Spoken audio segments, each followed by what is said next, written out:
Bonjour à tous. Bonjour, je me présente. Moi, je suis Pascale Lévesque et je m'occupe de Figaro Lab, qui est la structure dans laquelle nous réalisons les études éditoriales, publicitaires et aussi tout ce qui est de l'ordre de la veille et de tout ce qui est de l'ordre du décryptage des mutations, médias et des usages. Donc l'année du mobile, là on y est avec des évolutions à 2 chiffres sur tous les usages et sur tous les indicateurs. Nous, on a effectivement des études sur nos lecteurs connectés qui nous montrent que non seulement ils sont plus équipés en mobile, mais qu'en plus toutes leurs activités de surf augmentent fortement en mobilité. Alors aujourd'hui, 2 petits mots. Le groupe Figaro, on a la chance d'avoir et d'être leader sur notre site en mobilité avec près de 5 millions de visiteurs uniques. On a la moitié de nos inventaires qui sont sur mobile. Et puis, on va avoir une refonte de notre application Figaro qui sera lancée sans doute au premier trimestre 2016. Mais le Figaro, ce n'est pas que ça. Le Figaro, c'est aussi autre chose que du contenu d'actualité avec la marque Figaro. C'est beaucoup d'autres sites et d'applications, notamment sur les services avec Figaro Classified, avec des applications comme Explorimo ou Cadre Emploi, mais aussi avec le e-commerce qui est présent sur plusieurs de nos applications, dont le très important Tic-et-Tac, sur lequel on a une application e-commerce, et ce qui va donc être le lien parfait avec notre matinée. Voilà, je vous souhaite une bonne conférence, et je passe la parole à Bertrand Jonquois. Merci beaucoup Pascal, merci de nous accueillir dans les locaux du Figaro pour ce petit déjeuner du marketing mobile de la Mobile Marketing Association. Je suis donc Bertrand Jonquois, je suis administrateur de la Mobile Marketing Association et j'ai la lourde charge d'organiser ces petits déjeuners, notamment avec Catherine Caillot, qui est là, qui est la déléguée générale de l'association et qui participe au développement de cette association. Si vous avez des questions sur l'association, n'hésitez pas à lui poser vous-même vos questions. Donc merci encore Pascal de nous accueillir. J'ai quelques mots sur l'association que je voudrais vous dire. D'abord, on est ravis d'organiser ces petits déjeuners. Vous le savez maintenant, c'est des déjeuners un peu réguliers. On en organise 5 à 6 par an sur les différentes thématiques. Aujourd'hui, la thématique, c'est la thématique des applications mobiles. Mais on a aussi d'autres événements. Il y a un événement important qui peut peut-être vous intéresser, donc j'ai envie d'en parler. On organise le 3e MMA Forum. Donc c'est un forum qui dure une journée complète consacrée au marketing mobile, qui aura lieu à Paris le 3 décembre, avec pour terme le mobile à l'heure de vérité. Et donc vous êtes évidemment conviés à venir à cette journée complète du marketing mobile. C'est le 3e événement qu'on organise de cette nature à Paris. Et c'est un événement qui est organisé partout dans le monde par la MMA Global. Et nous, on s'occupe évidemment de la version Paris. L'autre chose que je voulais dire sur la Mobile Marketing Association, c'est les publications. On a développé, multiplié les publications. Et vous avez dans les documents qui vous sont remis sur les chaises des publications. Et donc, vous avez la possibilité de voir un peu le type de publication qu'on émet. Il y en a notamment une sur concevoir une application, développer une application avec quelques règles. Philippe, ici présent, également administrateur de l'association, prendra la parole juste après moi pour vous parler de ça. Et puis, on a aussi dans les documents qui vous sont remis le Mobile Consumer Report, qui est aussi un document qu'on a édité il y a peu de temps. On développe cette activité de contenu un peu riche, un peu important, un peu solide sur le marketing mobile. Restez à l'écoute puisqu'il y a plusieurs autres guides qui sont prévus. Et puis, il y a également, et Philippe en parlera aussi, un autre élément très important qui est le baromètre du marketing mobile, qui est un baromètre qu'on édite maintenant trimestriellement avec tout un tas de chiffres sur le marketing mobile. Philippe reviendra sur ce sujet. Voilà pour l'introduction. Il y a un hashtag, si vous le souhaitez, pour pouvoir suivre, à la fois vous connecter en Wi-Fi, évidemment, vous l'avez peut-être déjà fait, et puis tweeter ce qui va se passer, la table ronde et l'intervention de Philippe. Je laisserai Jérôme tout à l'heure organiser la table ronde comme il le fait avec Maestria déjà depuis quelques années avec nous. Et puis je vais laisser la parole à Philippe, et simplement pour vous rappeler un peu le contenu, le déroulé de ce qu'on va faire aujourd'hui. Donc il y aura d'abord une intervention de Philippe Dumont sur ces publications dont j'ai parlé tout à l'heure, après la table ronde, et puis un petit rappel un peu juste d'organisation, parce que c'est important pour nous. On a pour vocation de faire des petits déjeuners du marketing mobile, donc c'est-à-dire des formats relativement courts. Et l'objectif, c'est de vous livrer à 10h15. On n'a pas vocation à faire une matinée du marketing mobile, mais quelque chose d'assez court, d'assez dense. Donc voilà, à 10h15, on aura terminé et on s'engage à chaque fois à respecter ce timing. Il y aura un petit moment de networking, évidemment, si vous le souhaitez. Après, on pourra prendre un petit café sur l'invitation du Figaro. Voilà. Je laisse Philippe prendre la main. Philippe, c'est à toi. Merci beaucoup. Merci Bertrand. Merci. Merci beaucoup et merci de votre attention aujourd'hui. Comme Bertrand le disait, l'objectif de cette présentation que je vais vous faire, c'est à la fois effectivement vous présenter quelques-uns des livrables que l'association fait et ça fait partie des éléments que je vais partager avec vous. Mais l'idée, c'était de vous présenter aussi quelques chiffres sur le marché. Et c'est pour ça qu'il y a à la fois des informations qui sont issues de la Mobile Marketing Association, mais aussi un certain nombre d'autres éléments que j'ai essayé de consolider avec comme objectif justement vous parler des différents aspects du mobile aujourd'hui. Alors, comme Bertrand le disait, un des outils que la Mobile Marketing Association met à votre disposition, c'est un baromètre qu'on édite trimestriellement. Il est disponible gratuitement et on a un certain nombre de partenaires pour réaliser ce baromètre, dont vous verrez les noms défiler au fur et à mesure des différents slides. Je pense que ce qui est intéressant de savoir, ou en tout cas d'avoir en tête avec le mobile, c'est que c'est quelque chose qui est en train de vraiment révolutionner la façon dont on accède à Internet, dont on gère en fait l'accès à l'information en général. Et pour vous en convaincre, il y a quelques éléments ici que j'ai présentés qui sont vraiment intéressants pour le montrer en quelques chiffres. La première chose, c'est évidemment la croissance assez fulgurante qu'on a connue ces dernières années et qui va encore se poursuivre dans les années à venir, du simple nombre à la fois de smartphones, mais aussi de tablettes qui sont présentes dans les foyers, dans les bureaux et dans l'utilisation au jour le jour en fait, de chacun d'entre nous. Et il faut voir que même si en fait, les ventes de tablettes notamment ont un peu décru par rapport à il y a 1 ou 2 ans, ça reste néanmoins quand même un chiffre relativement important et le nombre total de tablettes qui sont installées continue de croître. Donc même si la croissance est moins forte qu'auparavant, il y a une croissance aussi bien donc, du nombre de smartphones. Vous voyez qu'on a dépassé les 20 millions, donc rien que le chiffre en France fait un peu tourner la tête, mais aussi les tablettes qui deviennent de plus en plus présentes en fait, dans un grand nombre de foyers. L'autre chose qui est vraiment importante et qui permet aussi de prendre conscience de la façon dont le mobile est présent dans la vie et dans le travail de chacun, c'est de voir le taux de pénétration de ces smartphones sur la population française. Là, si on regarde en fait les 13 ans et plus, on s'aperçoit qu'aujourd'hui, on arrive à plus de 57% de la population française qui est équipée de smartphones. Vous voyez que ça croît également de manière significative d'une année sur l'autre.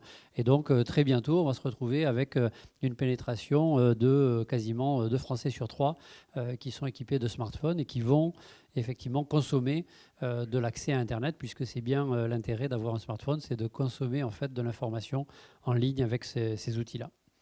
Alors justement, ce qui est intéressant de voir, et une des choses qui est particulièrement intéressante avec le mobile, c'est que ce n'est pas simplement un outil d'accès à l'information, c'est probablement le seul outil aujourd'hui qui est à la fois un média, le Figaro en parlait tout à l'heure, effectivement c'est un moyen de diffuser de l'information.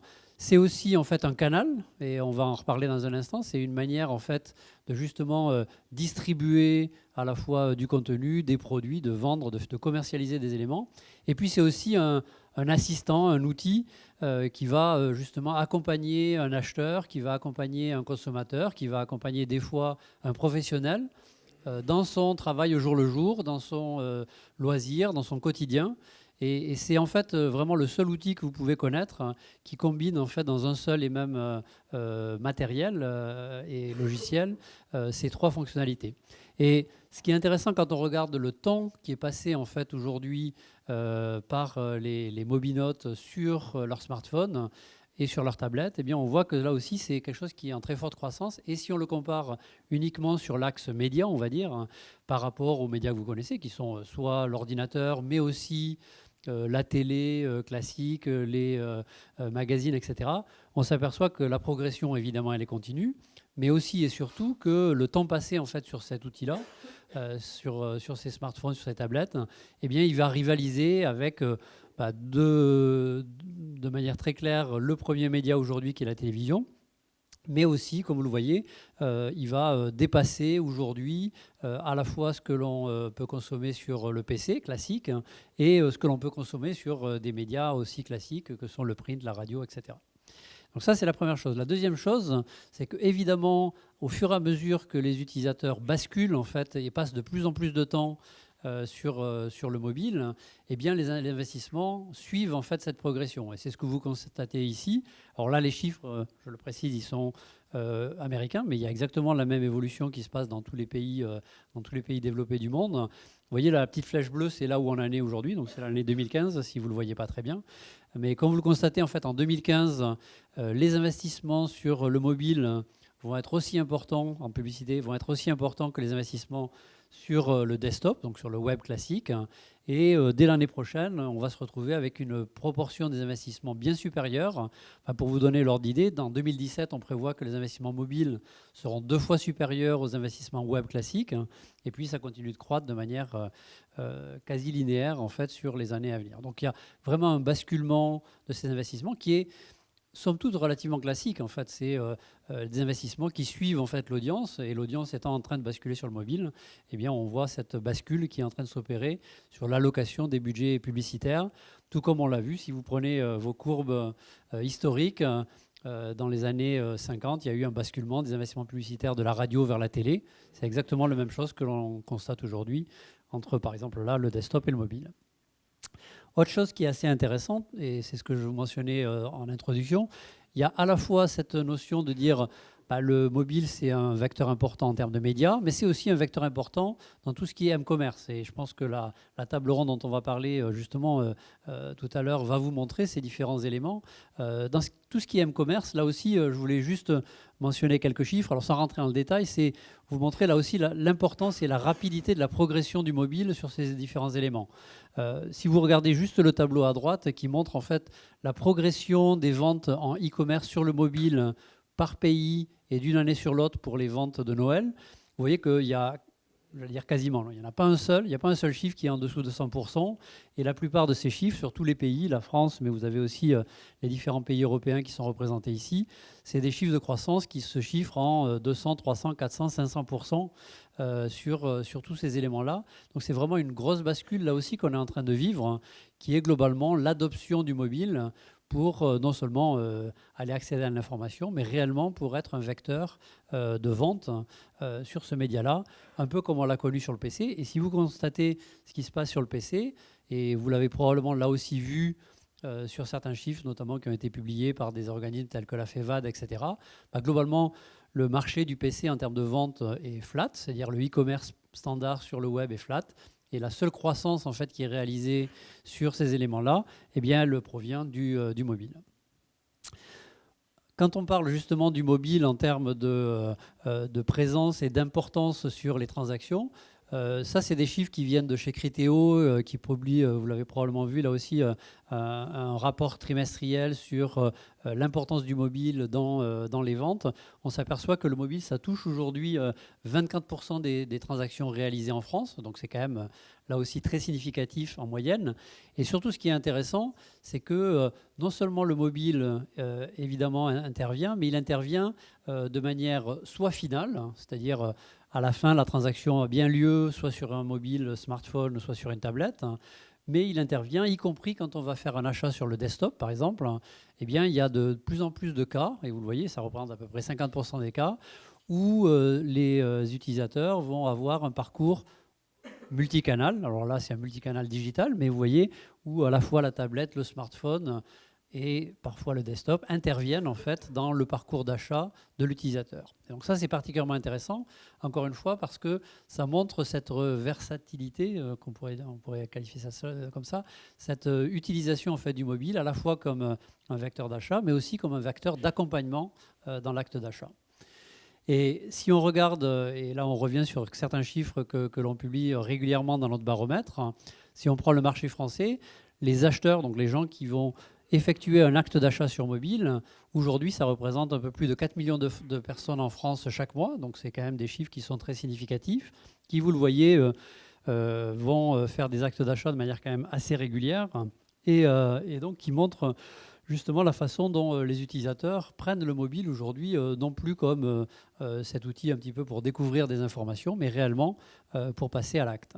Et ce qui est encore plus intéressant, c'est de voir que non seulement le mobile, c'est évidemment pris en compte pour faire des actes d'achat, mais de plus en plus, en fait, l'application devient un vecteur important. Et là aussi, on va en reparler, je pense, à la fois dans la table ronde qui suit, mais aussi dans les quelques slides que je vais vous présenter. C'est vrai que l'application, ça devient quelque chose de très présent dans nos utilisations, à nous tous, du mobile. Alors bien évidemment, ça ne veut pas dire que le site web disparaît.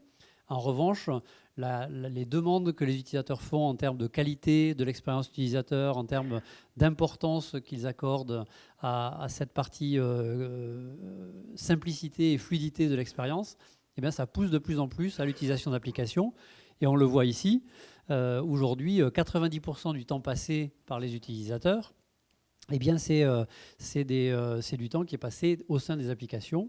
Et vous voyez que la partie restante sur la partie site web, elle est relativement mineure par rapport à ce qui se passe sur les applications.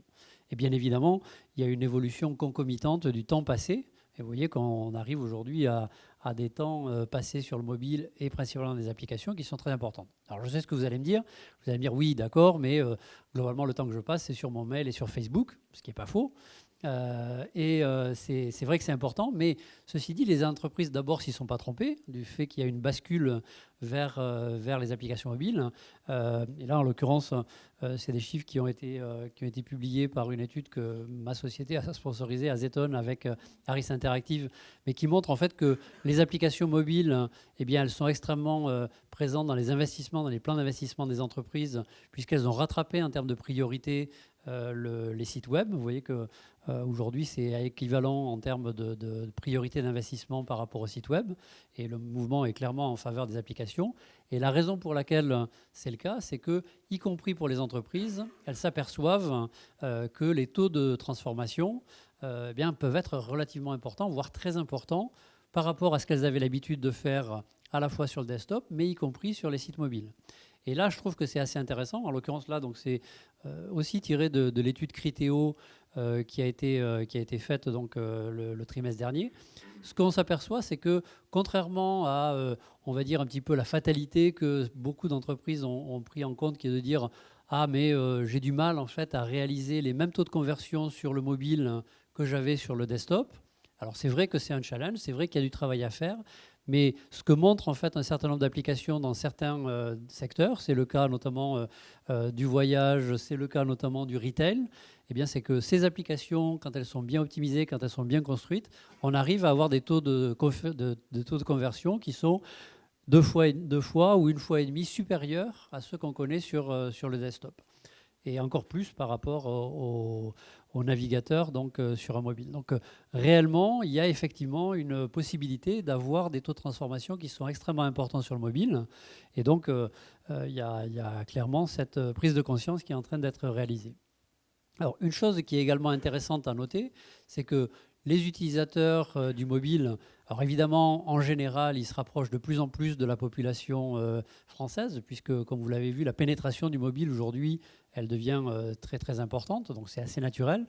En termes, là aussi, de population et des acheteurs qui sont réellement sur le mobile, je trouve que c'est assez intéressant de voir cette évolution qui, là aussi, est en train de faire en sorte que la courbe des utilisateurs eh bien, représente de plus en plus la pyramide des âges dans la population française. Et vous le voyez d'une année sur l'autre, là, puisque les données sont décalées d'à peu près 1 an et 3 mois, on s'aperçoit que par exemple, les utilisateurs, c'est plus aujourd'hui principalement des 25-34 ans qui sont des gens super à l'aise avec le mobile et qui sont presque nés avec le mobile. Et que vous voyez, y compris la population des 55 ans et plus, qui était probablement un peu sous-représentée en 2013, eh bien, aujourd'hui, ça devient une proportion relativement conséquente des gens qui vont justement faire ces achats sur le mobile. Et la dernière chose que je voulais partager avec vous, c'est mettre un petit peu en perspective un certain nombre de données. Alors, à la fois en termes de produits achetés, mais aussi de comportement de ces utilisateurs en magasin. Vous voyez que quand on regarde les types de produits qui sont plus régulièrement achetés sur le mobile, ça concerne quand même un grand nombre de types on va dire de produits classiques tels que l'habillement, les livres non dématérialisés et les tickets. Mais évidemment, ça concerne aussi un grand nombre d'autres catégories. Ce qu'il faut voir, en fait, c'est que sur ces catégories-là, c'est là, effectivement, où aujourd'hui l'activité est la plus forte. Et encore une fois, ce qui est assez intéressant, c'est que non seulement le mobile il peut être efficace pour vendre ce type de solution, mais il est de plus en plus efficace en fait pour justement accompagner l'utilisateur dans son acte d'achat en magasin. C'est ce que vous voyez, il y a énormément d'actions qui sont faites depuis prendre une photo d'un produit, envoyer des informations, comparer des informations, géolocaliser un magasin. Et ce qui est assez intéressant, c'est de voir en fait comment se comportent les différentes populations sur ces pratiques-là. Ce qu'on voit entre l'Angleterre, la France et l'Allemagne, qui sont quand même 3 pays relativement proches, à la fois géographiquement, mais aussi de manière générale, c'est que, vous le constatez, il y a une certaine avancée, on va dire, notamment en Angleterre, sur justement la façon dont les utilisateurs vont aller réaliser des achats sur mobile. Et c'est vrai qu'on parle souvent d'une certaine maturité du marché anglais sur ces éléments-là. Et on voit effectivement que ça se transforme ici en des proportions d'achats qui sont relativement conséquentes pour ces différentes catégories de produits. Mais si vous voulez avoir un petit cocorico de fin de présentation, ce qu'il faut voir, c'est que peut-être les Français sont un petit peu moins prêts aujourd'hui à faire des achats sur le mobile que les Anglais. En revanche, ils sont beaucoup plus actifs sur justement l'utilisation du mobile pour aller en magasin et faire un certain nombre de choses. Et vous voyez la prise de produit, l'envoi d'un SMS, mais aussi l'envoi d'une photo, le scan d'un code barre ou d'un produit, ou encore la géolocalisation d'un magasin. Vous voyez que la France, en fait, arrive très très souvent en tête des comparaisons par rapport à l'Angleterre et à l'Allemagne, ce qui montre bien en fait l'incorporation de l'outil mobile dans le parcours d'achat et dans cet outil d'assistant en fait à l'achat dans l'habitude des utilisateurs. Alors, j'en ai fini de vous abreuver de chiffres sur le sujet, mais je pense que l'idée, c'est de vous donner un petit peu les clés et les tendances sur ce marché et sur justement l'utilisation du mobile dans ce domaine-là. L'information que je vous ai présentée là, il y en a un certain nombre que vous pouvez retrouver en fait dans les guides qui sont mis à votre disposition. Alors, il y a un guide dont on a parlé, je crois que oui, j'ai quelques présentations sur ce que ça représente, donc je vais vous en parler dans un instant. Il y a également un certain nombre d'informations et vous avez dans vos sacs le Consumer Report dont Bertrand parlait tout à l'heure, qui est, je pense, une mine d'informations sur justement la façon dont les consommateurs reçoivent et perçoivent en fait le marketing mobile, aussi bien en termes de publicité qu'en termes d'intervention avec des push, des SMS, etc. Donc, je vous encourage vivement à le lire et à regarder les toutes dernières tendances qui sont présentes sur le marché français. Sur le guide qui est concevoir une application, là aussi, Bertrand vous en a parlé et je pense qu'il est vraiment intéressant de regarder et de voir les quelques best practices qu'on a essayé de reprendre dans ce guide. C'est à la fois vous donner des indications sur comment définir vos objectifs, parce que c'est vrai de se dire une application mobile c'est sympa, mais souvent il y a un peu de travail à faire en interne pour justement définir ces objectifs, savoir quels sont les objectifs clés qu'on se fixe sur une application mobile, et il peut y en avoir beaucoup, ne serait-ce que par rapport aux objectifs commerciaux que vous pouvez vous fixer si c'est le cas pour vous dans votre business. Il y a aussi un certain nombre de choses qui sont intéressantes, c'est prendre conscience qu'une application mobile, ce n'est pas juste faire du développement de A à Z pour implémenter un certain nombre de fonctionnalités sur un téléphone. C'est aussi réfléchir en amont sur la conceptualisation, le design en fait, d'une application. C'est réfléchir aussi à la façon dont on va recéter et tester cette application. Et enfin, sur la façon dont elle va vivre. Et la partie maintenance de cette application, elle est importante. Et dans tous ces éléments-là, je ne parle même pas effectivement de la partie promotion de l'application, qui aussi fait partie d'un autre domaine dont on a traité en fait à l'association dans les guides. Et puis il y a aussi toutes les applications pour les wearables qui deviennent de plus en plus aujourd'hui une extension assez privilégiée des applications. Donc vous voyez qu'une application, c'est pas simplement écrire quelques lignes de code, c'est effectivement quelque chose qui est assez large. Et du coup, en fait, quand on regarde ces différents cycles, ce qui est intéressant, c'est de s'apercevoir que avant de se lancer dans une application, il faut probablement bien le planifier au niveau budget aussi. Il y a à la fois du travail à faire sur la planification du budget en termes de développement, mais aussi en termes de recettes, en termes de design, en termes d'extension sur les wearables, etc. Vous inquiétez pas, si vous n'avez pas le temps de tout voir et de tout capturer, le guide dont je parle là, il est dans vos sacs. Donc vous aurez tous les éléments que je vous présente là qui seront avec vous et que vous pourrez partager avec l'ensemble de vos collaborateurs. Voilà, j'en ai fini pour cette présentation. Il me reste à vous remercier en tout cas de votre attention. Je vous rappelle en tout cas que ces éléments-là, vous pouvez les retrouver également sur le site de l'association qui est www.mmaf.fr. Et puis, bien évidemment, je me tiens à votre disposition si vous avez des questions tout à l'heure. Et je n'ai plus qu'à laisser la parole à Jérôme et à tous nos intervenants et qui vont vous illustrer brillamment, je pense, toutes les tendances dont on a parlé dans cette présentation. Merci.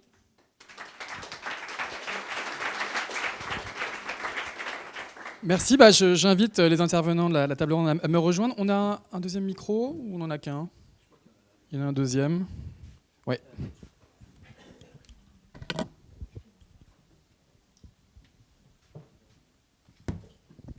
Alors on l'a effectivement compris, maintenant le mobile c'est du sérieux, le mobile c'est du business, et pour en parler ce matin, nous avons la chance d'accueillir 3 intervenants de qualité. Alors je vais peut-être vous proposer de vous présenter rapidement. Fabien Versavo, donc vous jouez à domicile aujourd'hui, vous êtes directeur général de tickettac.com, également directeur marketing digital du Figaro. Une question peut-être qu'on peut se poser aujourd'hui, que pèse le mobile en termes de chiffre d'affaires au sein du groupe Le Figaro et globalement, voilà, quel est le poids de cette activité aujourd'hui chez vous? Bien, bonjour à tous et à toutes. Merci à la MMA pour cette invitation. Alors, comme le disait Pascal Lévesque en fait en introduction, le mobile au sein du groupe Figaro recouvre des business assez différents, des business de médias, des business de classifieds et des business d'e-commerce. Je vais parler spécifiquement de l'e-commerce. Et en ce qui concerne donc la marque Tickettac, place de marché de ticketing, ça a été une révolution. Je vous donnerai plus de chiffres tout à l'heure, mais aujourd'hui, le mobile est prédominant dans notre business. Prédominant, ça veut dire majoritaire? Prédominant, ça veut dire majoritaire à certains égards. Et on reviendra dans quelques instants dans le détail sur votre modèle économique. À votre gauche, Étienne Porto, bonjour. Vous êtes responsable marketing client chez FDJ. FDJ, c'est l'ex-française des jeux, ce géant du jeu. Que pèse également le digital et plus précisément le mobile dans votre activité? Alors, on n'est pas sur les mêmes échelles de grandeur. C'est vrai que FDJ, c'est 27 millions de clients en point de vente et 1 million de clients sur le digital. Donc, on est sur des parts vraiment moindres. Aujourd'hui, le business digital, c'est de l'ordre de 3%. Et le mobile au sein de la part digitale, toutes les offres ne sont pas disponibles sur mobile, mais sur des marques comme Lotto, Euromillions, on est entre 20 et 25% du business digital. Et on rappelle, le chiffre d'affaires de FDJ, c'est de l'ordre de 13 milliards d'euros par an, donc c'est effectivement un géant. Et on reviendra aussi dans quelques instants dans le détail sur votre activité. À votre gauche, Nicolas Moulin, vous êtes responsable marketing média mobile chez PagesJaunes. PagesJaunes, c'est le vaisseau amiral de Solocal. On peut aussi vous poser cette question, que pèse aujourd'hui le mobile au sein de votre groupe? Alors déjà, nous, effectivement, on n'a pas non plus que du digital. On progresse de plus en plus. Donc là, on devrait passer la barre des 70% cette année de chiffre d'affaires digital chez Solocal, et plus particulièrement chez PagesJaunes. À l'intérieur du digital, le mobile représente environ entre 30 et 40%. Et on n'a pas vraiment de part précise, parce qu'en fait, nos produits, j'en parlais tout à l'heure, sont communs en fait, à la partie web et mobile, puisque notre métier, c'est avant tout en fait, de donner des contacts clients et des leads à nos pros. Alors justement, peut-être on va aborder ce premier sujet. Ouais. Il y a plusieurs façons de faire du business avec son application, et l'une des premières méthodes, c'est la publicité au sens large. Et PagesJaunes est sans doute dans cette table ronde le plus actif sur ces métiers. Comment est-ce que vous pourriez présenter votre activité? Donc c'est une sorte de marketing de proximité, de l'annuaire, et puis une évolution aussi vers les métiers du programmatique. Ouais, notre métier en fait il est extrêmement simple. Il est de pouvoir mettre en relation le plus rapidement possible et le plus efficacement possible un besoin consommateur avec les professionnels qui sont capables effectivement de fournir tout type de prestations, que ce soit sur sur du commerce de proximité, sur du B2B. Enfin, c'est vraiment tout type d'activité. On a 4 millions de pros dans notre... Donc c'est le modèle de l'annuaire qu'on a tous connu il y a quelques années sous forme papier, qui a été décliné d'une part sur le web et évidemment au sein de l'application Page Jaune. Ouais. Et donc du coup, la première manière dont effectivement on utilise nos services, c'est les produits qu'on propose en fait à nos professionnels, c'est de leur permettre d'être plus visibles et d'être mieux trouvés en fait dans nos moteurs. Et donc ça passe par notamment beaucoup de produits de search. C'est le premier business model et ce qui nous ramène le plus de chiffre d'affaires aujourd'hui. Donc l'idée simplement, on va voir un restaurateur ici, et puis on lui dit Paris 9e, il y a 250 restaurants, donc quand un utilisateur cherche restaurant dans le Paris 9e, si vous voulez être visible, il faut effectivement avoir ce genre de produit. On le dit ça également beaucoup à la capacité à récupérer du contenu, c'est très important pour nous. Il y a toute une pédagogie aussi d'accompagnement de nos pros pour leur expliquer en fait comment maintenant fonctionne justement le digital. On a beaucoup habitué nos pros justement à avoir un modèle annuaire, c'est-à-dire vous achetez un encart plus grand pour être plus visible. Maintenant, il faut leur faire comprendre qu'en fait sur le digital, c'est pas du tout ça. Il faut mieux avoir un contenu riche, extrêmement bien indexé, qui leur permet d'être visible. C'est pas parce que vous allez être très gros et avoir beaucoup de pixels sur une page que forcément vous allez être mieux trouvé. Alors qu'on comprenne bien, c'est quoi le business model exactement pour ces annonceurs ? En fait, on leur dit vous allez être remonté dans la liste de réponses de Page Jaune, donc être plus visible, et ça vous amènera donc plus de contacts. Avec une facturation au clic, quand vous parliez de search tout à l'heure, c'est comparable à ce que fait Google ou c'est différent ? C'est plus en fait soit un format de forfait à l'année généralement pour nos pros, simplement pour être plus visible et ensuite générer plus de contacts.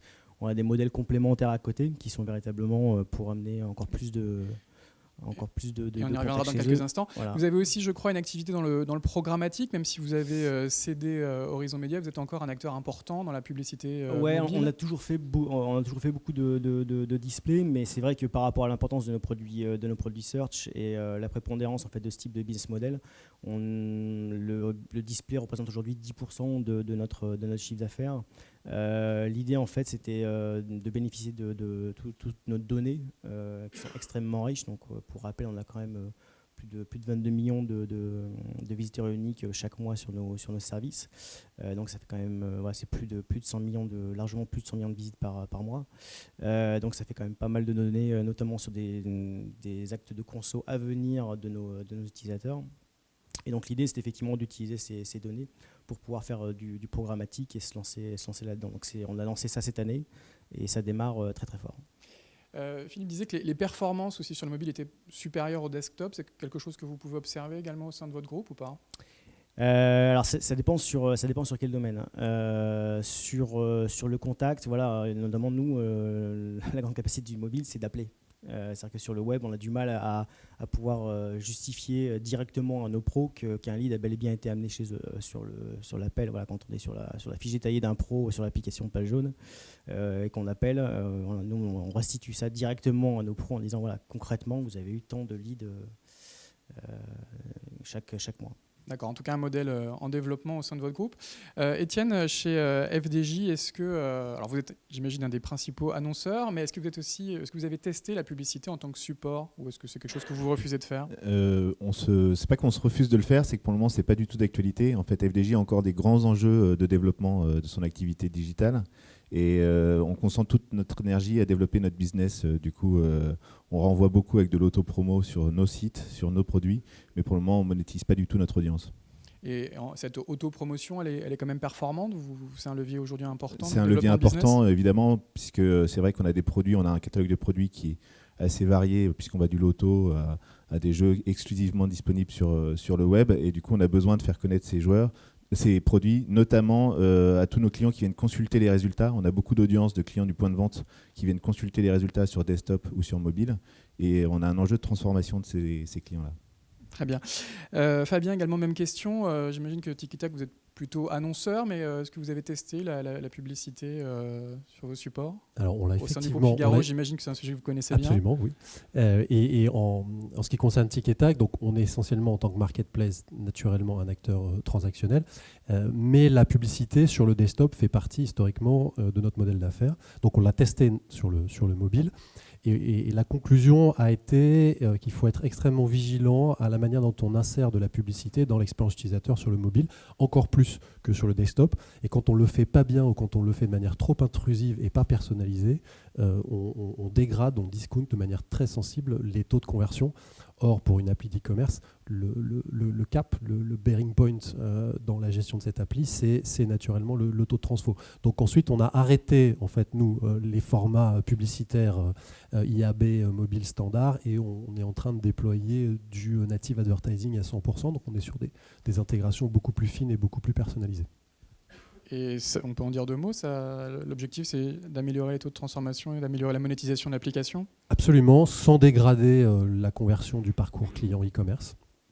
Et aujourd'hui, les premiers tests sont assez probants. On personnalise notamment les push in-app et sur des formats complètement intégrés avec une solution qui s'appelle Captain, qui nous permet de capturer un certain nombre de comportements. On reviendra sur le CRM dans un instant.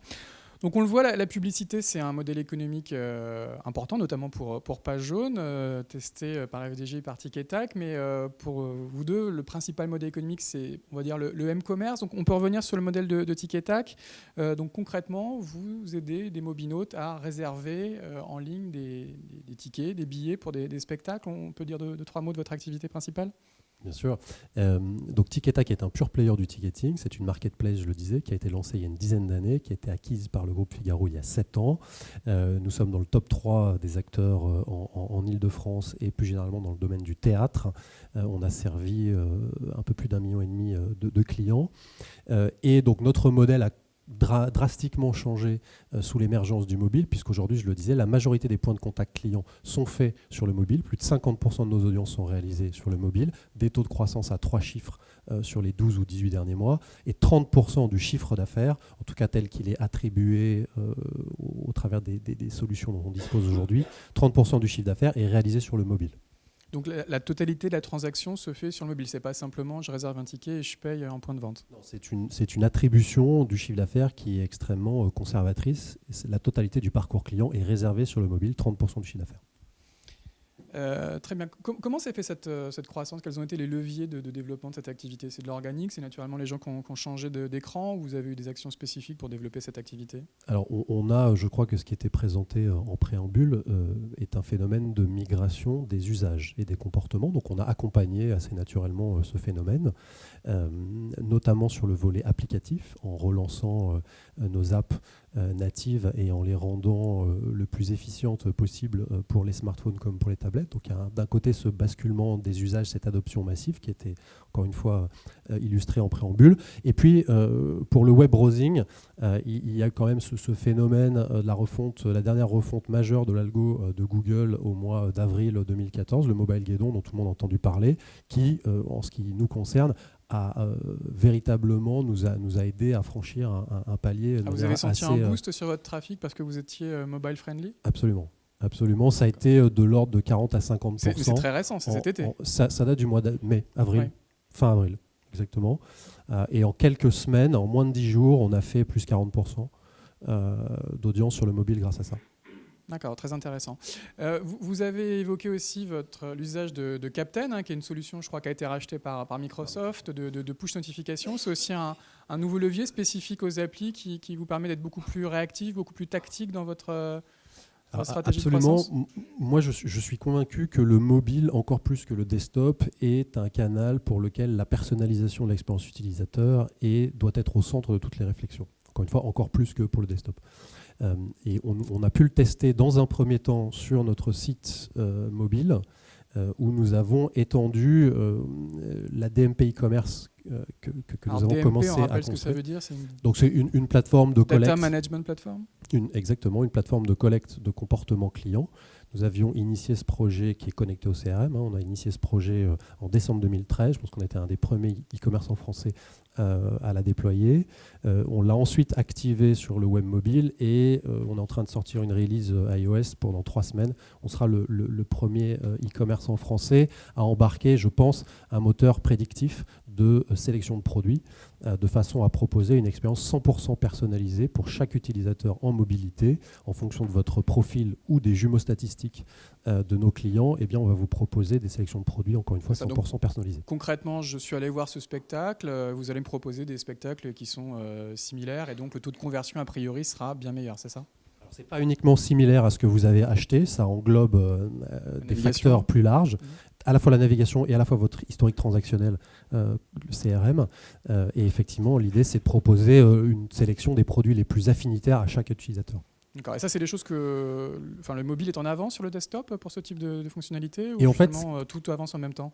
Absolument. Non. Alors, ce dont on se rend compte en fait, en mesurant les performances de ces emplacements de merch personnalisés, c'est qu'on a des accroissements de taux d'engagement ou taux de conversion à ces placements, encore une fois, personnalisés, qui sont supérieurs sur le mobile à ce qu'ils sont sur le desktop. Donc il y a une vraie valeur en termes d'expérience client à recevoir de l'information personnalisée sur le mobile. On s'en doutait, de par la contrainte de l'usage et de l'interface, je l'évoquais, et on le mesure chiffre à l'appui par rapport au desktop où on est plus dans une logique de window shopping. Voilà.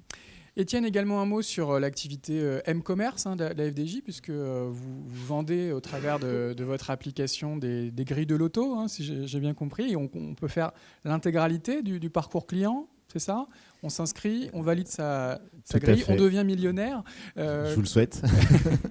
Vous pouvez nous expliquer en quelques mots, effectivement, ce parcours client et les difficultés auxquelles vous avez pu être confronté en étant sur le mobile ? Alors, je voulais juste revenir sur un point avant. C'est Philippe Leclerc de Ad4Screen qui dit que des sites web mobiles permettent d'avoir des très bons prospects et les applications d'avoir des bons clients. Ce que je veux dire, c'est que par rapport à toute la présentation qu'on a vue précédemment, il ne faut pas basculer tout son écosystème sur application et dénigrer aussi les sites web mobiles. Pour moi, c'est très important mobile, acquisition, application, fidélisation. Exactement. Il faut être présent sur les deux environnements. Je pense qu'il faut être présent sur les deux. Et qu'un prospect va commencer par rentrer, il ne va pas les télécharger directement à votre application, il va aller voir votre site web mobile. Ça, c'était juste un petit point que je voulais dire par rapport aux orientations business. Et effectivement, FDJ, donc on a tout le parcours d'inscription d'un client FDJ.fr. Et là, on rentre dans une espèce de torture test, puisqu'effectivement, il faut envoyer sa carte d'identité, son IBAN. Une fois qu'on a envoyé ces pièces-là, on reçoit un code confidentiel par la poste. Donc là, on sort complètement du canal digital. Et donc, on a une grosse déperdition, nous, entre les inscrits, qu'on appelle les inscrits bruts, ceux qui vont au bout de leur formulaire d'inscription, et les inscrits confirmés qui ont coché toutes les cases. Vous faites, j'imagine pas ça par plaisir de torturer vos clients, non, c'est des obligations légales. Exactement, pour le moment, c'est des obligations réglementaires. On a une équipe qui travaille activement auprès des autorités pour voir dans quelle mesure on pourrait alléger tout ce processus. Mais voilà, aujourd'hui, c'est une contrainte qu'on a et on joue avec. Alors, autre contrainte, si j'ai bien compris, Apple accepte votre application, mais Google n'aime pas les jeux d'argent. Ça, c'est une spécificité de votre modèle. Pas que d'une autre, mais effectivement, Google, pour le moment, on a un partenariat avec Google, on travaille activement avec eux pour les faire changer sur ce point de vue-là, mais la policy Google ne nous autorise pas à publier nos applications sur le Google Play. Donc pas d'application Android, mais on en a, mais on ne les publie pas sur le store, en fait, sur leur store. Voilà, on ne peut pas en faire la promo sur leur store. Donc ça complique un petit peu leur promotion. Alors donc pour le loto, on le disait, on peut avoir l'intégralité de l'expérience utilisateur une fois qu'on a franchi ces étapes d'inscription et de validation du compte FDJ. Après, tout peut être fait depuis le mobile. Aujourd'hui, en patrimoine applicatif, c'est effectivement une application loto, une application Euromillions, une application Parions web et une application Parions sport qui est la prise de jeu de paris sportifs en point de vente, mais on en reparle un peu après. Dans un instant. Donc toute l'offre n'est pas représentée dans le patrimoine applicatif, mais en tout cas sur l'auto Euromillions qui sont les marques fortes et qui drivent la croissance du mobile, on est présent effectivement en application. Et ça se passe bien ? On peut parler de retour d'expérience Ça se passe bien. Le retour d'expérience, c'est qu'on n'est pas sur des croissances à 3 chiffres comme on a pu le voir, mais effectivement, on développe notre business. Aujourd'hui, sur Euromillions, on a à peu près 25% du business digital qui est fait via l'application et sur l'auto, on est aux alentours de 20% également. Alors, on parlait de push notification. Je crois que vous travaillez, vous citiez Ad4Screen et AxonGage, qui est leur outil de CRM. C'est aussi un levier important pour développer votre business, ces push notifications. Oui, alors c'est un peu étonnant, mais c'est vrai qu'on est limite plus avancé aujourd'hui sur mobile qu'on ne l'est sur desktop. C'est vrai qu'avec le SDK AxonGage, on a la possibilité de faire du push très segmenté et avec des clusters d'audience sur lesquels on va pouvoir adresser des messages très différents en fonction des pratiques de jeu. De la même manière, on peut rediriger, c'est un outil qui permet de rediriger en deep linking sur certaines pages vraiment de l'application. Et donc là, on optimise nos taux de conversion et effectivement, on a un message vraiment personnalisé au Mobinote. Puis j'imagine, compte tenu des difficultés pour acquérir un utilisateur sur votre plateforme, après, évidemment, il faut l'amortir et le... Alors, on a la chance d'avoir un bon taux d'opt-in chez nous, puisque en fait, l'opt-in permet également à l'internaute d'être informé de son gain. Et du coup, on a des taux d'opt-in qui sont de l'ordre de 70-75%. Donc ça fait un peu rêver, mais... J'imagine, oui. Très bien. Et on reviendra dans un instant aussi sur votre activité Web2Store avec Parion Sport. Nicolas, est-ce qu'il y a du transactionnel au sein de votre groupe ? Alors il y a du transactionnel et il y en aura de plus en plus. C'est vraiment un axe très fort de développement chez nous en ce moment. Comme je disais, nous, il faut vraiment qu'on arrive à accompagner nos annonceurs. Aujourd'hui, on a un petit peu moins de 600 000, donc ça fait quand même une typologie client extrêmement diversifiée.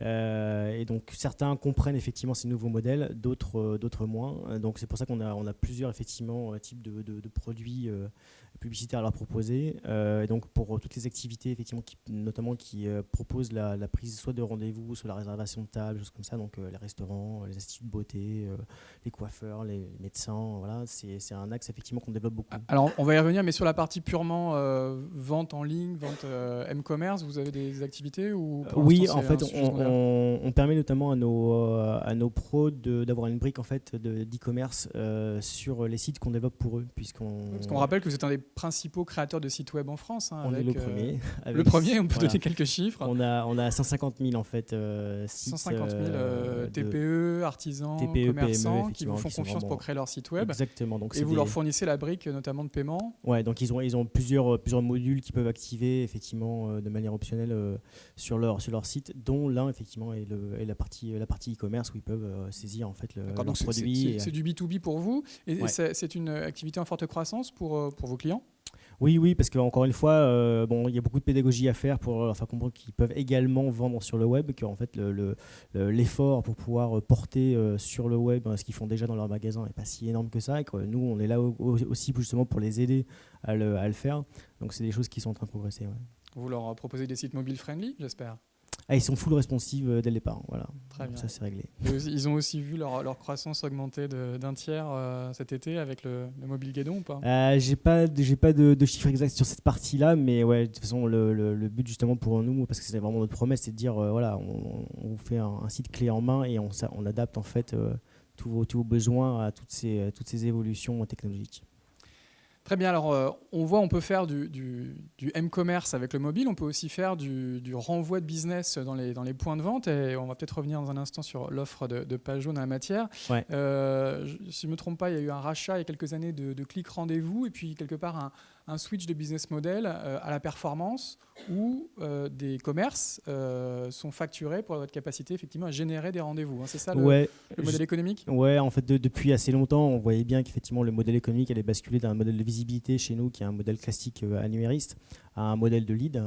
Et donc vous auriez pu passer par la phase click comme Google. Oui, mais alors on a des typologies de clients en fait assez différents, et notamment nous on a besoin de parler à beaucoup de monde, et la logique notamment de clic, d'enchères, ainsi de suite, ça limite un petit peu le type de client. Nous, on a vraiment besoin de parler à tout le monde. C'est aussi ce qui nous rémunère, pardon. Donc voilà, il est important d'avoir ce modèle-là. Et donc la partie transactionnelle, on l'a anticipé depuis plusieurs années. Donc on l'a intégré au fur et à mesure dans nos différents médias, donc sur les différents types d'activités que je citais. Et donc ça, c'est pareil. Voilà, c'est vraiment une des grosses priorités pour nous. Ça amène pas mal de business à nos pros. Donc, prenons un exemple concret d'un commerce de proximité, un restaurant peut-être. Alors, un restaurant, alors c'est un petit peu Alors, pas délicat parce forcément qu'en les fait- restaurants, prenons un autre exemple. Ouais, parce qu'en fait, sur le restaurant, on a également un partenariat avec La Fourchette Mm. qui nous permet effectivement de toucher aussi pas mal de monde. On a donc du coup en complément, sur tous les restaurateurs, en fait, qui ne sont pas touchés par La Fourchette, on a Click Rendez-vous. Mais sur une prise de rendez-vous chez un institut de beauté, par exemple, c'est au-delà de 6 rendez-vous par mois, par exemple, par pro. D'accord, donc en fait, le magasin vous confie quelque part son carnet de commandes et à chaque fois qu'il y a une prise de rendez-vous par votre intermédiaire, vous facturez ce client quelques euros la Ouais, mise alors en effectivement, relation. Hein. ouais, il y a différents modèles. Effectivement, il y a un agenda complet, par exemple, pour les professionnels de santé. Et pour certains pros, c'est simplement, là, pour le coup, un module complémentaire de réservation par rapport à un appel simple depuis l'application. D'accord, mais vous facturez pas l'intégralité de la prestation au client, c'est juste, c'est gratuit pour l'utilisateur, mais pour le professionnel, c'est une facturation de la mise en relation. Exactement. Et ça, c'est un business en forte croissance chez vous? Ouais.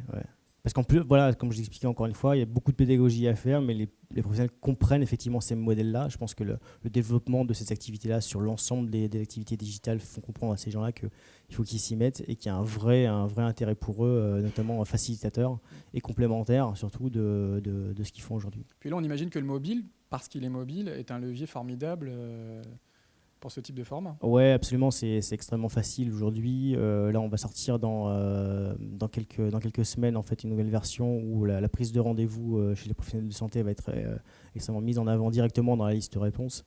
Donc voilà, c'est des choses qui vont se développer extrêmement rapidement chez nous. Ouais. D'accord, un gros levier de croissance pour vous, Ouais. avec peut-être des chiffres qu'on peut évoquer en termes de performance, en termes d'ARPU, enfin, c'est des chiffres qu'on peut partager. Alors en termes d'ARPA, non, je ne peux pas DARPA, oui, vraiment. pardon, le A, c'est pour C'est pour annonceurs. annonceur, d'accord. Le U, User, c'est pour utilisateur. Donc, d'un le côté, revenu et moyen voilà. par annonceur. Voilà. L'ARPU chez nous, il est zéro, puisque tout est gratuit chez nous. Par contre, l'ARPA, effectivement, il est. Mais je ne peux pas vraiment communiquer spécifiquement sur ce sujet-là. En fait, pour être tout à fait honnête, je n'ai pas les chiffres dans le détail de tout ça. D'accord. En tout cas, on sent que c'est un levier important pour Page Jaune et pour ce local. Extrêmement important. Ouais. Chez FDJ aussi, vous avez quelque part une activité de génération de business en point de vente, puisque si j'ai bien compris, Parions Sport aujourd'hui, qui est donc votre activité de paris sportif, hein, comme son nom l'indique, se fait essentiellement chez les détaillants, dans les bars tabac, j'imagine principalement. Et là, le mobile renvoie du business dans ces points de vente partenaires. Oui, en fait, Parions Sport, c'est l'offre en monopole en point de vente. FDJ a 32 700 points de vente. Je le disais tout à l'heure. C'est plus facile de faire du business quand Voilà, on a un monopole. 27 000. Ouais, et puis 27 un 000. conseil marketing, essayez de créer un monopole. Mais c'est une règle numéro 1. Et 27 millions de clients. Et donc, c'est vrai que là, on a une assiette qui est beaucoup plus importante. Et c'est vrai que le mobile, on a apporté le mobile comme service pour nos clients du point de vente pour créer de la valeur. C'est-à-dire que Parions Sport, aujourd'hui, c'est des offres qui sont assez complexes parce qu'il y a des paris, il y a un nombre de matchs. On peut avoir des matchs combinés. On a des cotes qui évoluent. Et du coup, on offre ce service aux utilisateurs mobiles en point de vente, c'est de pouvoir préparer leur prise de jeu sur mobile. Et en préparant leur prise de jeu, ça génère un QR code. Notre terminal, via une lecture optique, scanne le QR code. Et donc, c'est bien le détaillant qui, derrière, assure la transaction. C'est le détaillant qui s'assure que le joueur est majeur. Et c'est du business. En fait, c'est des mises que nous appelons des mises digitalisées. Et donc, on a un enjeu là vraiment de transformation autour de ça. Parions Sport a ouvert la brèche parce que, comme je vous le disais, c'est un produit qui est plutôt complexe. Mais évidemment, la suite logique, c'est de proposer la même chose sur des marques comme Loto ou Euromillions. Mais ça, on aurait pu imaginer que vous ayez la même approche pour la grille de Loto que pour le pari sportif. Donc là, c'est Parions Sport qui était plutôt en avance. Exactement. Sur les usages. Et j'imagine que vos partenaires sont ravis que vous leur envoyiez... C'est un des enjeux du plan stratégique de Française des Jeux, c'est numériser l'offre, mais aussi numériser la distribution et les points de vente. Enfin, aujourd'hui, on a un des réseaux avec un maillage le plus fin du territoire français. On peut donner quelques chiffres c'est principalement des bars tabac, enfin, je sais pas. Oui, c'est ça, c'est essentiellement des bars tabac. Comme je disais, c'est 32 700 points de vente. Et après, les chiffres que je peux vous donner, c'est qu'aujourd'hui, les transactions qu'on a en point de vente via... ce scan de QR code, c'est 5% de la marque Parions Sport, de chiffre d'affaires. Et je peux vous dire que la marque Parions Sport, sur un business de 13 milliards FDJ, elle est bien représentée. Donc c'est en fait une très grosse activité. Oui. Et ce QR code, ça peut paraître parfois peut-être un petit peu complexe pour l'utilisateur final. Ça rebute En fait, personne, le ça fonctionne bien. C'est l'application qui génère le QR code. C'est-à-dire que On présente juste son voilà, application. il n'a même pas besoin de savoir quel est l'objet, à quoi sert un QR code. C'est ce qui nous permet d'assurer la transaction via une lecture optique. Le QR code, il embarque toutes les informations des matchs que lui a préparés précédemment. Mais voilà, ce n'est que l'information qui transite via le QR code. D'accord. Et vous le disiez, donc dès l'année prochaine, la grille du loto bénéficiera du même dispositif. J'espère que ça va s'étendre à toutes les marques Le FDJ. SI travaille intensément sur la activement. question. J'ai bien noté les délais et les budgets. On n'est pas exactement dans cet ordre de grandeur, mais on y travaille.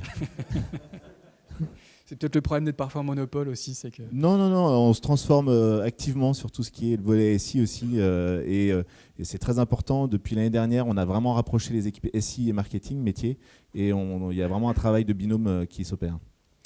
Très bien. Fabien, quand on vend des tickets de spectacle, on peut penser aussi Web2Store. Vous faites quoi sur ce sujet-là? Est-ce que c'est une demande aussi des points de vente partenaires? Alors, c'est vrai qu'en tant que pure player, ce n'était pas dans notre ADN de faire du Drive to Store. Pour autant, puisque nous sommes en train de devenir mobile first, comme je l'expliquais, on s'est naturellement posé la question de savoir comment on pouvait leverager ces changements de comportement. Et le premier projet là, que l'on est en train de lancer, qui a vocation d'être un peu exploratoire, c'est de s'appuyer sur le mobile et sur le fait d'avoir un utilisateur qui passe à proximité d'une salle, d'équiper notre réseau partenaire en beacon et d'associer ça avec un paiement one-click pour les clients qui ont déjà été actifs sur l'application. Et en fait, le cumul des deux nous permet rapidement de générer notamment de l'achat d'impulsion en dernière minute. Ça, et de faire du vrai drive to store, puisque là on est à quelques centaines de mètres. C'est de la R&D ou c'est déjà déployé? Alors c'est de la R&D, c'est pas encore démarré. On est en train de travailler dessus. Ça sera démarré, je l'espère, avant la fin de l'année dans l'application iOS dans un premier temps.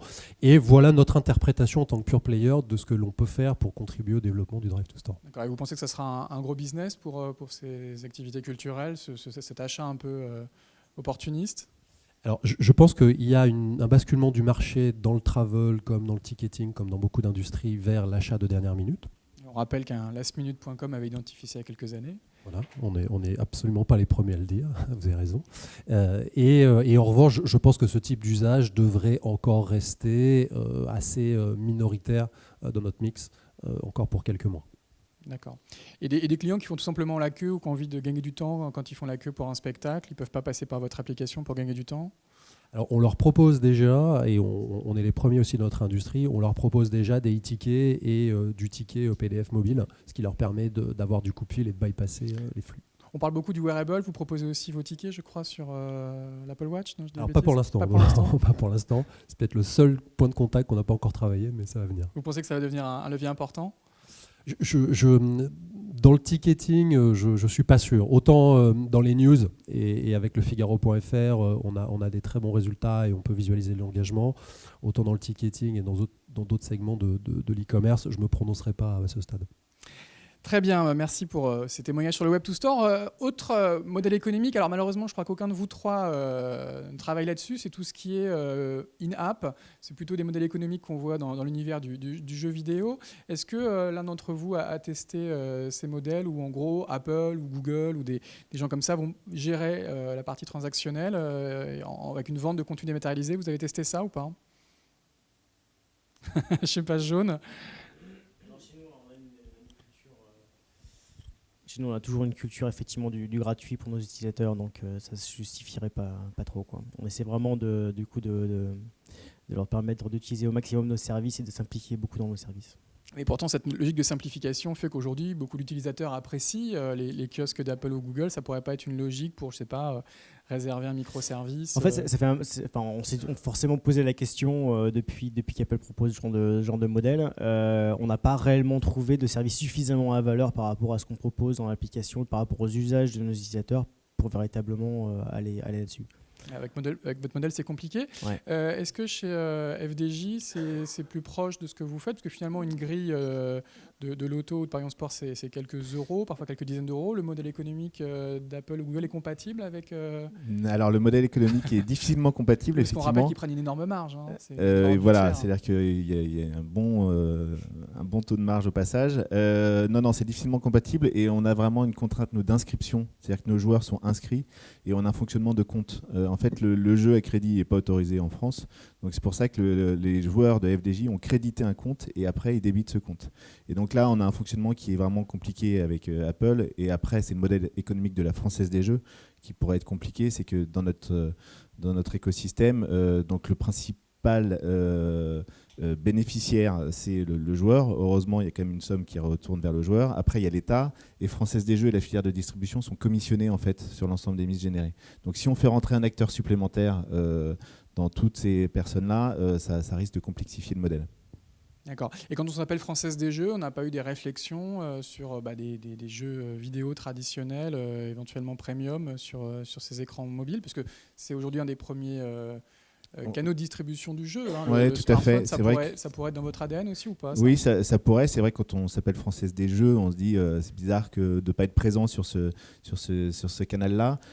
Hier, on a lancé des nouvelles offres de jeux justement où on fait intervenir un peu plus ces mécaniques de casual qu'on peut retrouver. Et l'objectif, c'est bien de se développer aussi dans cette voie-là. D'accord, mais avec cette difficulté qu'Apple est très gourmand et pas forcément lui laisser un aujourd'hui, tiers de nous, on a un leur- opérateur de leur jeux marge. d'argent. Il n'y a pas de jeu gratuit aujourd'hui proposé par FDJ. C'est aussi notre statut vis-à-vis de l'État qui engendre ça. Chez Tic et Tac et plus globalement au Figaro, est-ce que c'est aussi des choses que vous avez testées ou déployées, ce paiement in-app?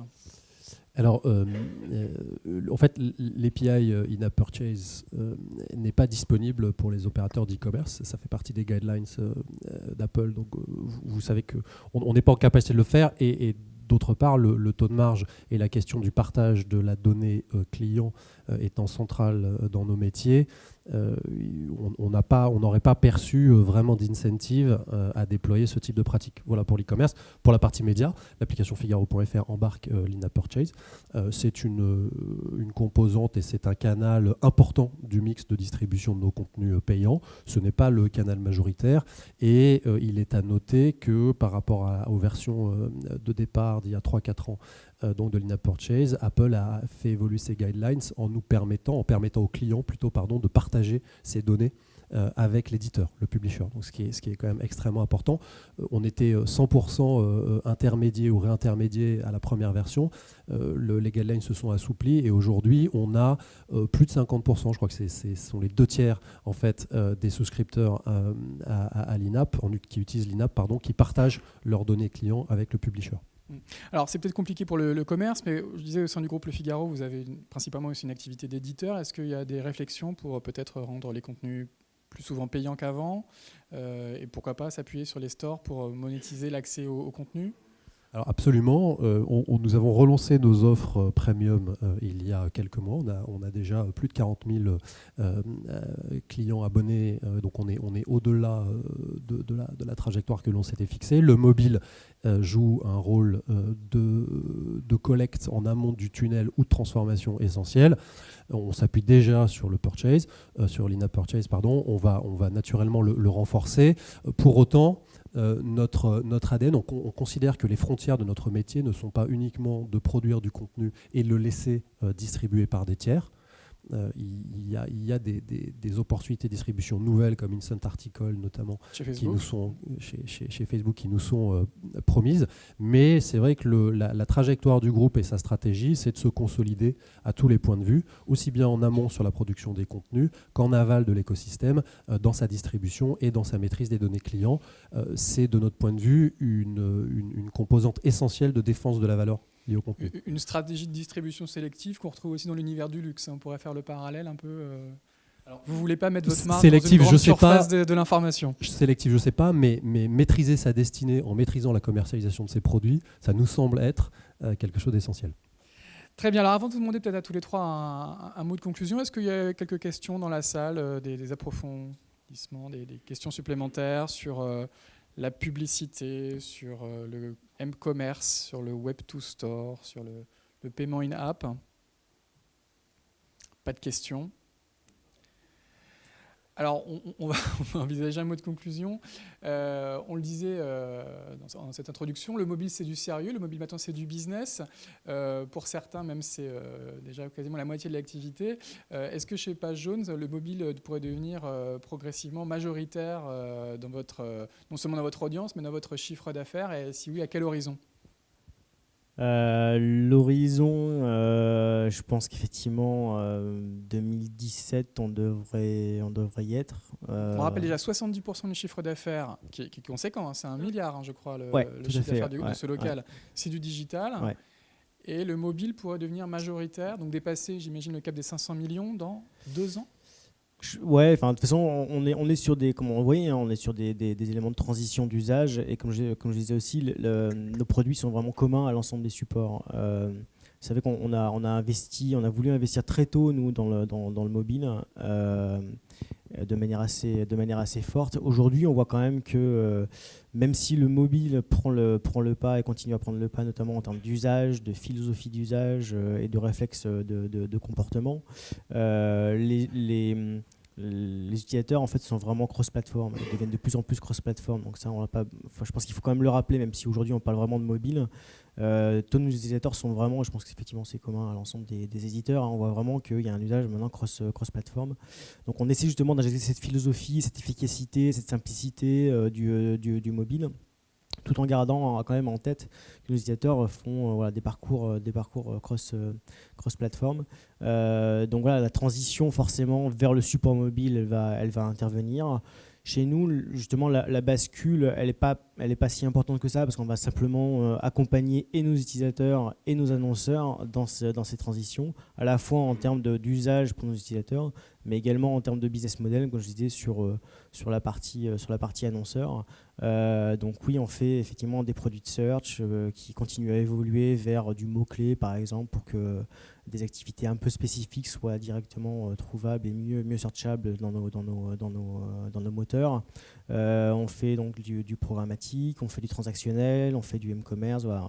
Encore une fois, quand on a 4 millions de pros dans la base et 600 000 annonceurs, les typologies sont forcément différentes, donc il faut qu'on ait ce panel de business model également à proposer à nos annonceurs pour qu'ils maximisent leur visibilité et leur business dans leurs différentes activités.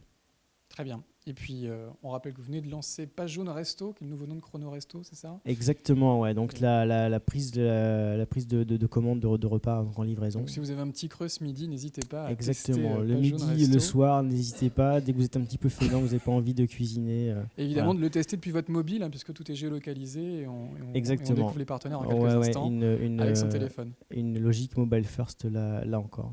Et puis le futur pour nous, je voulais rajouter sur la partie web to store, c'est forcément aussi la partie digitalisation des points de vente, avec tous les sujets in-store, donc on ne peut pas rentrer là-dedans. Il y a une commission dédiée à ce sujet-là, à la MMA aussi, donc si les gens sont intéressés sur ce sujet, sachez qu'il y a également des publications sur ce domaine. Voilà. On en reparlera, je crois, dans quelques semaines lors du MMA Forum. Exactement. Étienne, également un mot de conclusion. Alors, je crois pour vous que le mobile aujourd'hui, c'est moins d'1%. Ah, on a une question, peut-être, allez-y. Je vous apporte le micro. Bonjour à tous, Olivier Diaou. On a en préambule beaucoup parlé du poids de l'application sur le temps passé. Vous en avez parlé beaucoup parce que vous avez tous parlé de vos applications. Aujourd'hui, j'ai une question qui est valable pour l'ensemble de vous trois. C'est comment vous recrutez des utilisateurs sur la partie téléchargement d'app. Donc comment vous recrutez des utilisateurs sur les apps. Quels sont les moyens marketing que vous allez utiliser pour cette partie recrutement d'app? Est-ce que vous avez acheté de la pub sur Yahoo Gemini? C'est ça sa question.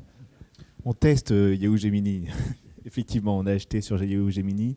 Et nous également sur Facebook, c'est vrai qu'on pousse beaucoup avec du custom audience, du téléchargement d'app sur nos clients. Réponse rapide, Page Jaune, où est-ce que vous avez acheté est-ce que vous achetez les téléchargements d'app? Alors, nous, désolé, je vais faire un peu le mec prétentieux, mais on a une marque qui est extrêmement forte. Je pense que les gens en fait se disent... je ne sais pas trop quand est-ce que je vais utiliser Page Jaune, mais je sais qu'à un moment donné, je vais en avoir besoin. Donc on a quand même déjà beaucoup de téléchargements de manière naturelle. On achète aussi des campagnes. Un mobile donc... sur deux est équipé de l'application Page Jaune, hein, je crois, j'avais vu ce chiffre-là il y a Ouais, quelques alors temps. après, bon, comme alors il y a les téléchargements d'un côté, le parc maintenant de l'autre côté, voilà, donc on a plus de 23 millions en fait de téléchargements d'applications. Là-dessus, il y a quand même quelques applis qui ont été supprimées depuis parce que le parc évolue. Mais effectivement, on a quand même cette tendance-là qui fait que typiquement sur la partie acquisition en téléchargement, nous en fait les coûts sont quand même assez élevés parce qu'il faut vraiment aller chercher des gens qui sont assez loin dans la démarche. Un mot rapide chez Ticketak, comment vous achetez, comment vous sinon, générez du trafic? Oui, et après sur la partie naturelle, c'est vrai que toute la partie appendixing aussi nous aide beaucoup, quoi. Alors, oui, nous aussi, nous sommes annonceurs. Aujourd'hui, en fait, on a déployé des solutions de tracking qui nous permettent de renforcer l'efficience des campagnes. On est moins dans une logique de recrutement pur. En revanche, on cherche à réengager et à développer la lifetime value. Donc aujourd'hui, nos KPI en fait, d'acquisition sont plus tournés sur des coûts de feed de réengagement et la valeur déployée par les réseaux publicitaires plutôt que le téléchargement stricto sensu. Mais Yahoo a aussi des solutions analytics in-app, hein, évidemment. Je vais juste vous demander aussi une question de Bertrand. Ouais. J'avais une question complémentaire concernant le poids du mobile dans le digital et ça rejoint ce qui avait été évoqué par les présentations précédentes. Est-ce que vous arrivez à estimer le poids du web browsing ou du web mobile et le poids du app mobile et le rapport entre les deux? Est-ce que c'est un chiffre que vous mesurez? Je sais pas, jaune. Le split Oui, le split, en fait, aujourd'hui, il est quasiment de 50-50. D'accord. Il était majoritairement app au début. Et il est devenu de plus en plus browsing parce que voilà, on est sur un marché qui se démocratise. Et comme disait Étienne, de toute façon, les gens commencent par du web. Je ne suis pas très impliqué, je ne connais pas trop mon mobile. Donc, quand j'ai besoin de quelque chose, effectivement, je commence par le web. Et au fur et à mesure où je prends des habitudes, je vais sur l'app. Chef FDJ, le split? C'est compliqué parce qu'on n'a pas le même écosystème entre les deux. C'est-à-dire qu'aujourd'hui, on a des jeux qui sont disponibles via le web qu'on n'a pas sur l'application. Mais en tout cas, sur du loto euro-million, effectivement, ça s'équilibre. Chez Ticketak, rapidement. Le web browsing majoritaire, à peu près 60-40. Très bien. Donc Étienne, un mot de conclusion. Je disais, le mobile aujourd'hui pèse moins de 1% de votre chiffre d'affaires, mais c'est également un très très gros chiffre d'affaires. Est-ce que vous pensez qu'un jour, ce canal pourrait devenir majoritaire? Et si oui, à quel horizon? Alors, majoritaire du chiffre d'affaires global, du chiffre d'affaires numérique, 5 milliards. Certainement. Majoritaire de l'ensemble du business FDJ, sans doute un jour, mais plus lointain, on va dire. Non, c'est vrai que l'enjeu pour nous, c'est effectivement de la numérisation des prises de jeux en point de vente. Et le fait d'avoir aujourd'hui ces mises digitalisées, telles qu'on les appelle en interne chez nous, c'est un vrai enjeu de transformation et effectivement de mettre le mobile en bonne place dans l'écosystème FDJ. Et une mise digitalisée, c'est associé au business en point de vente ou c'est associé au business digital? En fait, alors, vous attribuez c'est-à-dire que le détaillant touche sa com sur la mise digitalisée et FDJ attribue ça à du business digital. Ah d'accord, donc c'est quand même du business digital et c'est en forte croissance, j'imagine, pour vous? Tout à fait, et puis avec des enjeux sur les années à venir, les mois à venir, de développer le nombre d'offres qui proposent ça. Très bien. Et donc on invite évidemment tout le monde à parier dès ce soir. Surtout vendredi, nous avons 100 millions d'euros à gagner, donc pour l'euro-million, je serais ravi de vous remettre le chèque. Pour l'euro-million, c'est ça? Voilà, pour l'euro-million. Bah, écoutez, dépêchez-vous, parce que s'il faut une semaine pour créer un compte avec le courrier postal, on peut s'arranger ou pas? Dès que le compte est créé, on peut commencer à jouer, même si on n'est pas confirmé. Donc on invite tout le monde à jouer à Euromillion ce soir. Et vous pourrez dépenser votre argent chez Ticketak en découvrant plein de spectacles formidables à Paris. Alors donc vous, si on a bien compris, vous êtes déjà aujourd'hui mobile first en termes de chiffre d'affaires? En termes de chiffre d'engagement client, oui. En termes de chiffre d'affaires, non. Mais je pense qu'entre 6 et 12 mois, on aura fait la bascule. C'est quand même considérable. Je ne sais pas si on réalise qu'il n'y a encore pas si longtemps que ça, on n'imaginait pas que le mobile deviendrait majoritaire dans le chiffre d'affaires. Oui, c'est vrai. Alors l'accélération en fait, a surtout démarré, je pense, il y a 18 mois. On a beaucoup parlé de l'année du mobile depuis 4-5 ans, mais pour le coup, c'était cette année, pour le coup, il y avait un effet d'anticipation qui s'est atténué, donc c'est vraiment maintenant. Et pour nous, l'enjeu, en fait, il est plus aujourd'hui sur la data. Tu as rappelé que les parcours étaient très justement très cross-device. On est assez pointu, avancé dans la manière dont on collecte dont on traite et dont on active la donnée client de surf et transactionnelle, mais de manière verticale. Donc on sait le faire sur le desktop, on sait le faire donc en web browsing et in-app.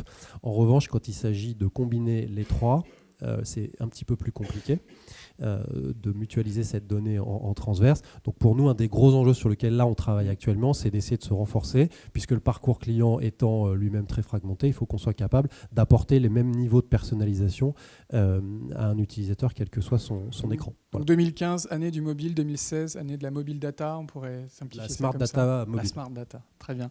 Merci en tout cas à tous les trois pour vos témoignages. Et puis on vous donne rendez-vous dans quelques semaines pour la suite des débats sur le Mobile Marketing Forum, n'est-ce pas Bertrand ? Absolument, absolument. Merci beaucoup, merci à tous. Très riche, très intéressant. Juste pour vous rappeler qu'on a un petit café si vous voulez encore discuter avec nos intervenants et faire un peu de networking. Et vous rappeler la date du Mobile Marketing Forum Paris qui aura lieu le 3 décembre. Tout ça, c'est en ligne sur le site de la Mobile Marketing Association. Si vous voulez des infos complémentaires sur l'association, Catherine Caillot est là. Elle est à votre disposition si vous avez des questions. Merci à tous.